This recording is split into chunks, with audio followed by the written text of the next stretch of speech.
मानव निर्मित स्रोत किसे कहते हैं, यानी प्रकाश जो है वो कितने तरह से निकलते हैं, तो प्रकाश दो तरह से निकलती है, एक मानव निर्मित के द्वारा, एक होती है जो प्रकृति के द्वारा लिखते हैं।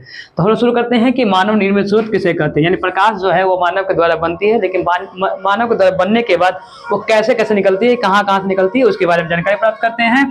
तो जो मानव के द्वारा, जो प्रकाश मानव के द्वारा उत्पन्न किया जाए उसे मानव निर्मित स्रोत कहते हैं, यानी जो मानव के द्वारा, यानी इंसान जिस लाइट को बना दिया गया, इंसान के द्वारा जो लाइट बनाया गया है उसे कहते हैं हम लोग मानव निर्मित स्रोत। जैसे में दीपक, बिजली का जलता बल्ब, एक बल्ब नहीं लिखना, बल्ब लिखेंगे तो इसका मतलब यह होगा कि वो बल्ब जो है बुझा हुआ है, लेकिन बिजली का जलता बल्ब लिखने से यह होता है कि उससे रोशनी निकल रही है, प्रकाश उससे निकल रही है, तो बिजली का जलता बल्ब। मोमबत्ती, वो भी मोमबत्ती किस प्रकार का है, तो जलता हुआ मोमबत्ती है। लालटेन, तो वो भी जलता हुआ लालटेन। यह सब इंसानों के द्वारा बनाया गया है, या कहीं ना कहीं किसी न किसी आदमी के द्वारा बनाया गया। दीपक, बिजली का जलता हुआ किसी न किसी इंसानों के द्वारा बनाया गया है।